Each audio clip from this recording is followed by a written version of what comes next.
Right, Cornwall Truck Show video will be the next video, because on the Friday that I left to go to the show, this arrived in the post, and just wanted to talk about it before the truck show video. So it arrived in just a plain cardboard box all wrapped up in foam. I took it out because it was sat on its back and it was leaking a little bit of fluid, so I took it out and stood it upright, and that's all I've done.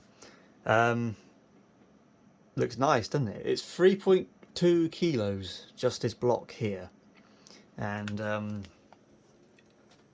yeah, it's a pretty serious unit. I don't really know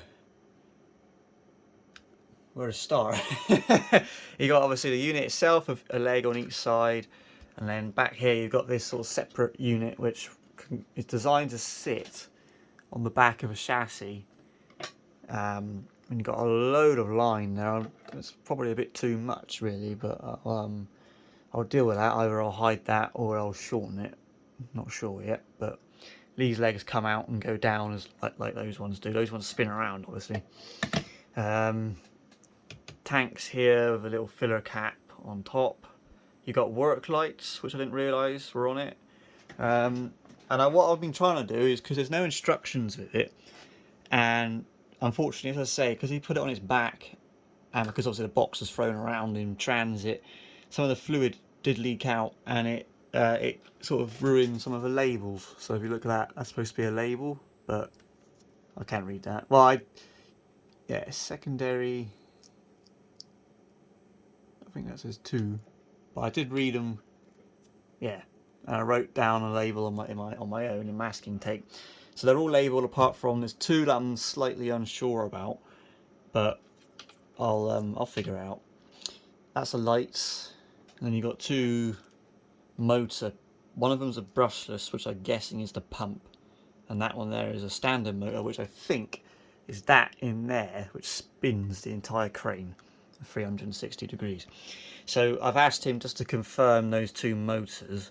I have instructions to assemble this unit if you buy it unassembled, and I'm going to try and reverse engineer which of these one servo cables is which, because underneath there's a series of servos which activate different valves on the hydraulic valve block, and I'm going to try and sort of go back, reverse engineer each one to figure out what action 2 actually is, you know, in correspondence to what movement it is. Doesn't really matter, because you can plug these into a receiver. I mean, there's what, 1, 2, 3, 4, 7 there, and then you've got 2 for the motor, so it's going to need 9 channels.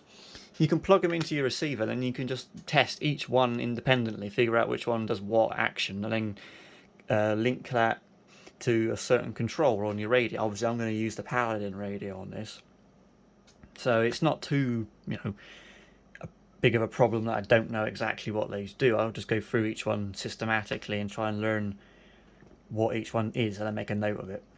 But yeah, it's here. It's so far, as from what I can tell, it was all in one piece. It's very well packaged. There's lots of foam stuffed in everywhere, and yeah, hopefully I can get this running soonish. I mean, I want to get lots of other things done first. I'm not too worried about it, as long as it's here in one piece. That's all I worry about. But yeah, I need to build the truck, so obviously it's going to be on the S series T cab. So I'm going to have to assemble the front end of that truck, put the front axle on, bonnet, cab, and then sit this behind it. Now I say it's 3.2 kilos, and a good friend of mine, Dave, who's sort of like, to me he's like Yoda. He knows everything about this hobby. He's been doing it for donkey's years.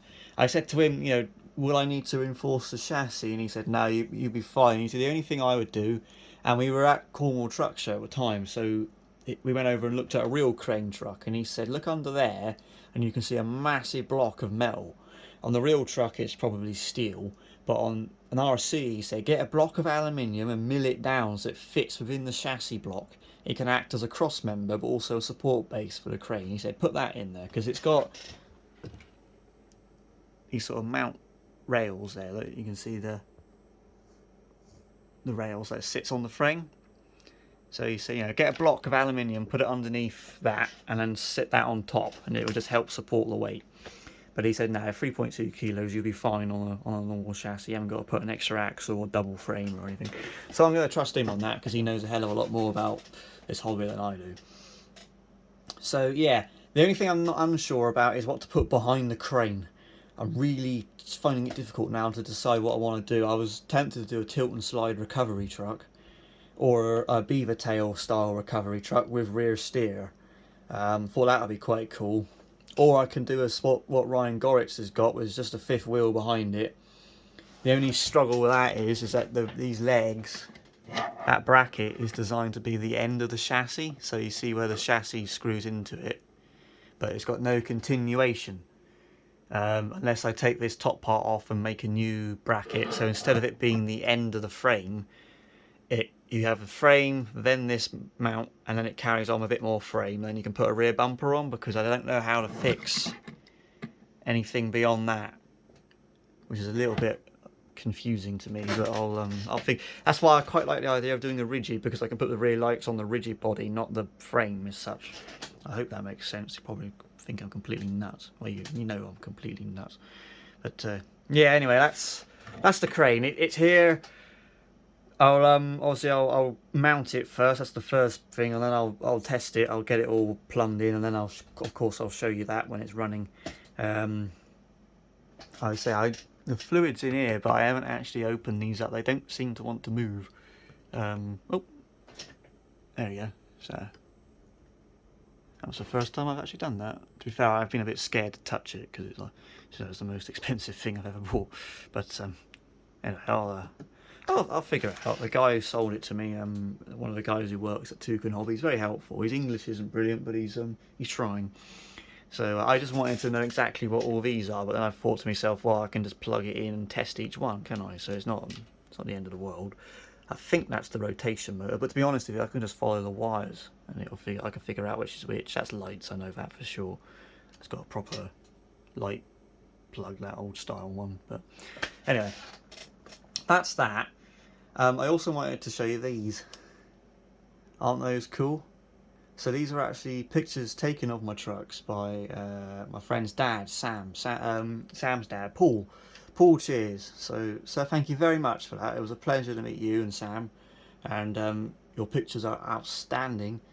A friend of mine in America, Mark, he said you should get those printed off. So I thought, you know what, that's a good idea. So these were made in Germany. They took a couple of weeks to get here, but they're on canvases.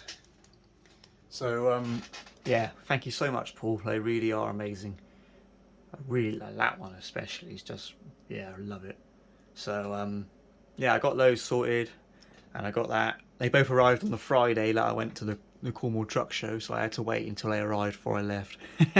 So yeah, and as I say, the Cornwall Truck Show video will be the next video. I had an amazing time, absolutely a proper laugh. It was good fun, but I'll talk more about that in that video. But yeah, there it is. Also, I ordered the cab for the wrecker, so that's coming from Ian at IDW, because Ian, you're an absolute legend, mate. Thank you so much. And I've got possibly something really cool on the way, but I'll explain more about that in the future. But yeah, here it is. It's some unit. I'll of course do a bit more in depth on it when I get it set up. And I would like to get the what's it called, PAL finger stickers, the yellow naming decals. I'll get on to David about that and see if he can make them for me. But there it is. So thank you for watching, and I'll see you in the next video. Cheers.